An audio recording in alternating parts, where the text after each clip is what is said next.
नमस्कार मित्रांनो. तर आजची आपली नवी रेसिपी आहे भेळ. तर आपण भेळ बनवण्यासाठी साहित्य घेतलेले आहे. बारीक शेव, कापलेली कोथिंबीर, बारीक चिरलेला कांदा, बारीक चिरलेले टोमॅटो आणि भेळीकरिता शेव मुरमुरे व मसाला टाकून घेतलेला आहे. तर हे सर्व मिश्रण आपण एकत्रित करून घ्यायचे आहे.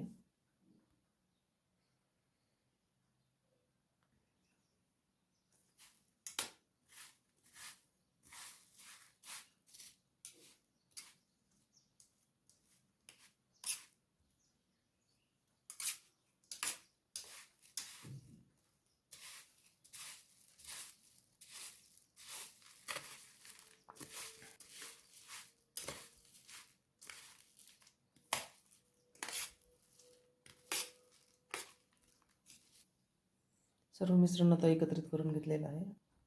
आपली भेळ आता खाण्यासाठी रेडी आहे. आपण ती एका प्लेटमध्ये काढून घेऊया.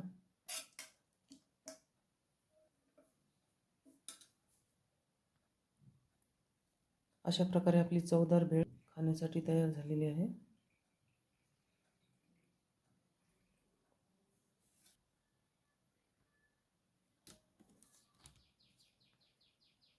धन्यवाद.